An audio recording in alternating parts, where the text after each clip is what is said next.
toi saturé. Bienvenue à chacun de vous à cette émission à l'écoute du Seigneur.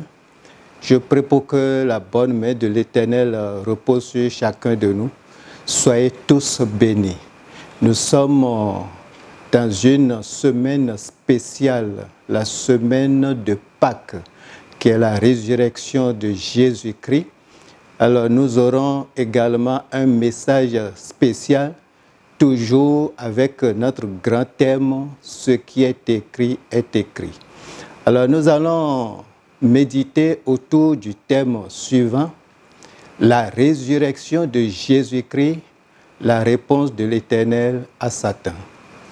Nous lisons dans Matthieu chapitre 28, Matthieu chapitre 28, versets 1 à 7. Voici ce qui est écrit dans la parole. Après le sabbat, à l'aube du premier jour de la semaine, Marie de Magdala et l'autre Marie allaient voir le sépulcre. Et voici, il y eut un grand tremblement de terre, car un ange du Seigneur descendit du ciel, vint rouler la pierre et s'assit dessus. Son aspect était comme l'éclair et son vêtement blanc comme la neige. Les gardes tremblèrent de peur et devinrent comme morts. Mais l'ange prit la parole et dit aux femmes, « Pour vous, ne craignez pas, car je sais que vous cherchez Jésus qui a été crucifié. Il n'est point ici, il est ressuscité comme il avait dit. Venez, voyez le lieu où il était couché. Et allez promptement dire à ses disciples qu'il est ressuscité des morts. Et voici, il vous précède en Galilée, c'est là que vous le verrez. Voici, je vous l'ai dit. » Que Dieu bénisse sa parole. Nous voulons, à travers le message intitulé « La résurrection de Christ, la réponse de Dieu à Satan », montrer à chacun de nous que la solution à tous nos problèmes réside dans cette résurrection de Jésus-Christ. Bonne semaine et bonne fête à tout un chacun de nous au nom de Jésus-Christ. Et alors nous allons voir à travers ce message le plan de Dieu pour l'humanité, un plan parfait, un plan de bonheur, un plan béni, mais chaque fois, l'ennemi fait un plan pour contrer la volonté de Dieu et plonger l'homme dans la misère. Mais Dieu étant Dieu, à chaque barrière que pose l'ennemi, il trouve une solution. Il ouvre une autre voie. Il a un autre plan pour contourner le plan diabolique. Nous allons commencer avec le livre des commencements, le livre de la Genèse. Tout a commencé là. Dieu a créé Adam et Ève et les a placés dans un beau jardin appelé le jardin d'Éden. Et dans ce jardin, il y a tout ce qu'il faut pour le bien-être de l'homme. Adam et Ève ne manquaient de rien. Mais le diable, étant jaloux du bonheur de ce couple, comme il est jaloux de nous aujourd'hui, a utilisé d'abord la ruse et la séduction pour plonger le premier couple dans le péché, parce qu'il sait que quand il arrive à les plonger dans le péché, alors ils vont quitter la présence de Dieu. Et quand ils quittent la présence de Dieu, la misère commence, la souffrance commence. Donc voilà comment il a plongé le premier couple dans le péché. Par l'entremise du serpent, il a séduit d'abord la femme et ensuite l'homme et les a amenés à manger le fruit interdit. Alors quand ils ont mangé le fruit interdit, ils sont coupés de la présence de Dieu parce qu'ils sont tombés dans le péché. Donc Satan pensait il a fini ainsi avec le bonheur de l'homme. Il a fini avec l'homme. Il l'a mis à l'écart, en dehors de la présence de Dieu. Dieu a contourné ce plan diabolique par l'institution du sacrifice des animaux. Parce que la Bible dit que sans effusion de sang, il n'y a pas de pardon de péché.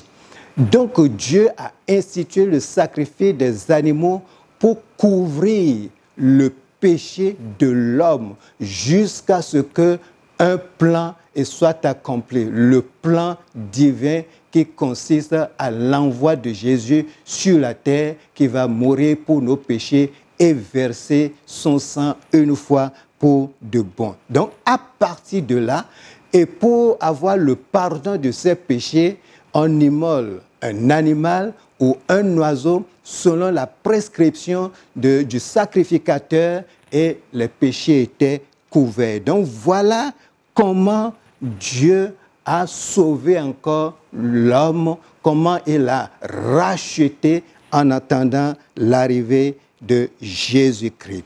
Alors, nous allons voir deuxième barrière ou deuxième obstacle que Satan a posé. Puisque Dieu a prévu l'arrivée de Jésus, le temps est accompli et Jésus doit naître. Il doit naître à Bethléem.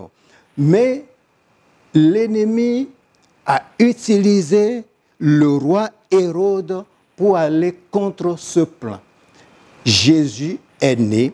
Et quand nous lisons dans Matthieu chapitre 2, les versets 7 et 8, il est dit ceci. Alors, Hérode fit appeler en secret les mages et s'enquit soigneusement auprès d'eux depuis combien de temps l'étoile brillait. Puis il les envoya à Bethléem en disant, allez et prenez des informations exactes sur le petit enfant.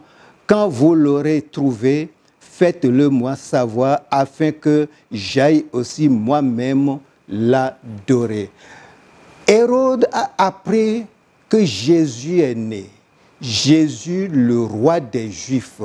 Alors il est inquiet parce qu'un autre roi, naître dans son royaume, ça veut dire que son fauteuil a de problèmes. Voilà pourquoi, par une ruse, il a dit aux mages, allez prendre des informations sur le petit enfant et dès que vous l'aurez trouvé, faites-le moi savoir, moi aussi j'irai pour l'adorer. Or, Hérode ne voulait pas adorer Jésus, il ne pouvait pas l'adorer.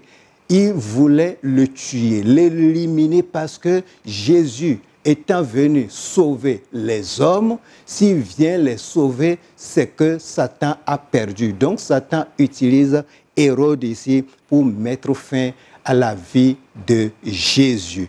Alors, les mages divinement avertis ne sont plus revenus vers Hérode pour lui donner les informations. Et rempli de colère, Hérode a ordonné que les enfants de 2 ans et au-dessous soient tués à Bethléem et dans tout son territoire. Et quand il a ciblé l'âge de 2 ans et en dessous, le territoire de Bethléem et son territoire, il était sûr que parmi ces enfants, Jésus était dedans. À cause d'une seule personne qu'on veut éliminer, on élimine tous les enfants de 2 ans et en dessous. Mais est-ce qu'il pourra porter atteinte à la vie de Jésus, à la destinée de Christ ou au plan divin?